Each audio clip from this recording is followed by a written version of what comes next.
Welcome to Wednesday, the 29th day of May, 2024. This Day Weather Podcast brought to you by Wyoming State Parks. With temperatures warming up, Wyoming State Parks and historic sites are gearing up for a season of fun and educational summer events. Visit these parks' respective Facebook pages for more information. Well, thunderstorm activity for some of you really popped up yesterday, more than expected across parts of southeastern Wyoming and northern Colorado, as evidenced by that big cumulonimbus cloud you can see there. Haven't seen a lot of these this spring so far, at least in parts of southeastern Wyoming, some of the northern areas of the Front Range of Colorado, but good to see those because it was a pretty good rain producer for some yesterday, and we're going to see more of that action today. Thunderstorms are going to form along and east of I-25, and will go in a very long stretch north to south from eastern areas of Montana and western North Dakota all the way down into eastern New Mexico. Some of these thunderstorms are going to be severe today, so there is a risk of severe weather in this area of thunderstorms. We do have drier air coming in from the western slope that will mitigate the thunderstorm development Thursday, but there's still going to be some, just not as many. And for you folks that are on the other side of the divide, west of the divide, you're going to have some pretty boring weather because the air's really dry over there. There's just not a lot that's going to trigger much, except near the mountains. You get east of the divide, that's where through the weekend, enough moisture and instability is going to be for thunderstorm activity. And some of that, we call it return flow. There's a bit of a frontal system coming in with this chance of thunderstorms today.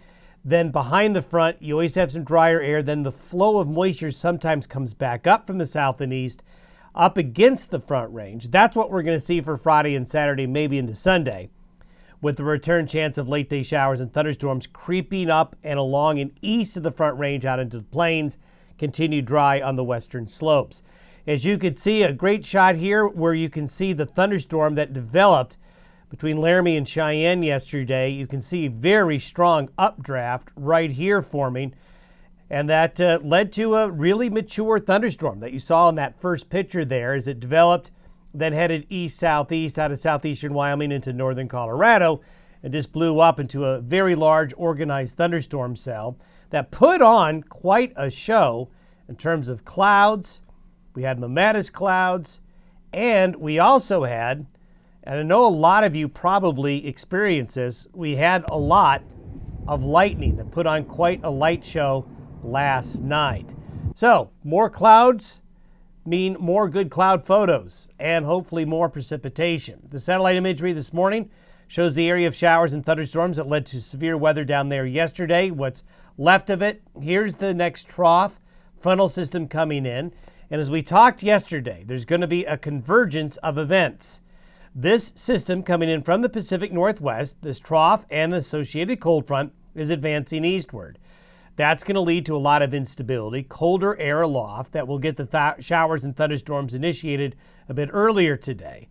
And as we mentioned yesterday, the counterclockwise rotation around the low will feed some moisture and instability out ahead of the front, and the clockwise flow around the high in the plains, as represented by the green arrow here, is going to bring moisture up from the south-southeast. Some of you may have noticed yesterday a southeast wind out on the plains, and that is upslope, and that is bringing more moisture-rich air back westward. And when we have this convergence, and you'll see it in the wind field, this is by noon today. Now, it's kind of hard to see these black lines, but the numbers you see are wind speeds, and the black lines represent what the wind direction is going to be. So basically, right out on the plains and right up against the Front Range along I-25, wind flow is coming up from the south-southeast, bringing that higher humidity air in from the plains. Wind directions on the western side of the divide are coming in from this direction. And if you notice, there's basically an area right here where the air is converging. That convergence is going to help initiate the thunderstorms. Moisture getting fed in from the southeast, drier air coming in from the west. Now, this is a pattern that I'm afraid to say does lead to hail-producing thunderstorms, and I think we're going to see those today, because the drier air coming in behind these showers and thunderstorms, the thunderstorms bring in that dry air up high. That causes evaporative cooling. From evaporation, makes the air up higher in the thunderstorms more susceptible to grow bigger hailstones. The precipitable water forecast by noon today is showing that higher area of moisture we've got right here, and then we've got more moisture being brought in by that front right on there. So it's a convergence of events working together. Sometimes it's just not one thing, it's several things that kind of work together, kind of like a roulette wheel. You just end up getting that one right situation where everything comes together. This is by noon today. This is by midnight tonight. So you can see that there's going to be a convergence in a line of showers and thunderstorms right there by tonight. So this is by later this afternoon, but we could see showers and thunderstorms initiate early today, maybe around the noon hour, shortly thereafter. And along the frontal boundary, there'll be some showers and thunderstorms back into Utah, back into areas of northern and northwestern areas of Wyoming. But you can see there's not a lot west of the divide. Drier air does come in behind it for tomorrow. There, the yellow area is showing where that biggest risk of severe weather is going to be today. Same for the darker shaded green.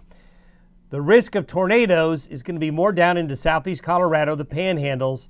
As I mentioned, hail is a bigger risk. This is the hail threat with these showers and thunderstorms today. So keep that in mind if you're in that yellow shaded and brown shaded areas. Thunderstorm activity, though, by Thursday lessens and gets pushed off to the east. Why? Because drier air becomes a bit more prevalent behind the front. Dew points and humidities drop, but you'll start to see return moisture already by late tomorrow.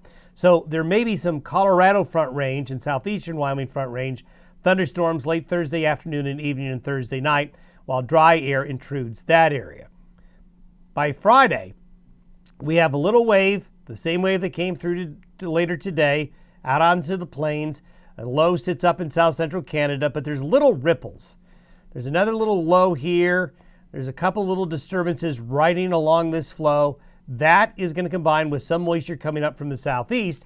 The moisture gets a little bit deeper and starts to return on Friday, getting a little bit further north and west along the front range. So after a bit of a lull in thunderstorms tomorrow, Friday they pick up again, and by Saturday, they're about in the same area, but maybe get a little bit further west. So along and east of the divide, out into the plains, front range areas, you're going to have some showers and thunderstorms over the next few days. On Sunday, the thunderstorms may be a little bit further east off the front range out on into the plains. And then we'll just have to see kind of where that return flow may set up again for early next week. Have yourself a good Wednesday. We'll see you tomorrow.